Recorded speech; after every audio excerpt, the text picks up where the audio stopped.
সংসদে দাঁড়িয়ে হাসনাত আব্দুল্লাহ ভাই হাসি দিয়ে কি সুন্দর কথাটাই না বললেন। তো চলুন কথাগুলো শুনি। এখানে মাননীয় স্বরাষ্ট্রমন্ত্রী যখন সংসদে এসেছেন 1991 সালে, আর আমি জন্ম হয়েছি 1998 সালে, তো সেই জায়গাতে যদি কনভেনশনাল যে ভুল আছে আমরা সেগুলো সংশোধন করতেও রাজি। সালাউদ্দিন সাহেবকে প্রশ্ন করলে আবার কখন নোটিশ দেওয়ার কথা বলে ফেলেন, তো সেই বিষয়টা নিয়ে সবসময় আমরা একটু সংকোচে থাকি। তো আমরা পুলিশ সংস্কার নিয়ে কথা বলছি, পুলিশের সুশৃঙ্খলা নিয়ে কথা বলছি। লাস্ট 1 মাস পুলিশের শৃঙ্খলা নিয়ে যখন আমরা স্বরাষ্ট্রমন্ত্রী মহোদয় তৈরি মাননীয় স্পিকার, মাননীয় সদস্য জি আসলে বলতে দেন। মাননীয় সদস্য লেট মি হ্যান্ডেল।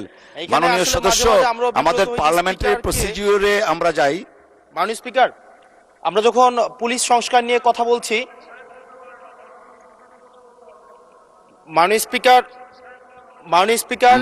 মাননীয় সদস্য আপনি দয়া করে বসুন।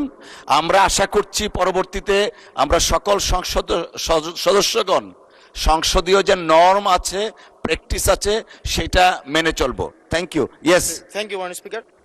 মাননীয় স্পিকার, পুলিশ সংস্কার নিয়ে যখন আমরা কথা বলি বা পুলিশের যে বিষয়গুলো, তৃণমূলের কিছু পুলিশের অনেক সমস্যা রয়েছে ইনস্ট্রুমেন্টাল।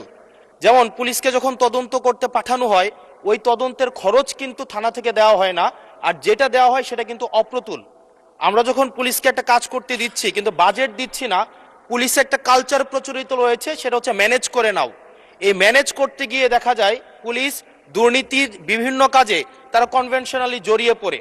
যেমন কিছুদিন আগে আমাদের 26শে মার্চের প্রোগ্রাম হয়েছে, এবং সেটা হচ্ছে সবাই জানে, এই 26শে মার্চের প্রোগ্রামে যে বাজেট দেওয়া হয়েছে প্রশাসনকে, সেই বাজেট এবং প্রোগ্রাম করতে গিয়ে যে খরচ হয়েছে সেটার মধ্যে কিন্তু আনুপাতিক অনেক ধরনের ব্যবধান রয়েছে।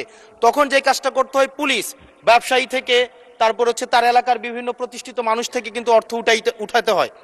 আমার মাননীয় স্বরাষ্ট্রমন্ত্রীর কাছে প্রশ্নটি হচ্ছে, এই যে পুলিশের যথাযথ বাজেট দেওয়া হবে কিনা, যাতে করে তাদের যে রুটিন ডেইলি অ্যাক্টিভিটিগুলো রয়েছে সেই ডেইলি অ্যাক্টিভিটিগুলো যথাযথভাবে তারা পরিচালনা করতে পারে, এবং তাদেরকে যেন ম্যানেজ করে নাও কালচারে যেন না যেতে হয়, এবং কোনো ধরনের দুর্নীতিতে যেন তাদেরকে যুক্ত না হতে হয়। ধন্যবাদ। আর একটা বিষয়, যদি সম্বোধন করার ক্ষেত্রে যদি ভুল হয়ে থাকে সেটা আমি অ্যাকনোলেজ করছি, কারণ আমার এই সংসদে আমি আসছি, আমার 27.5 বছর বয়স।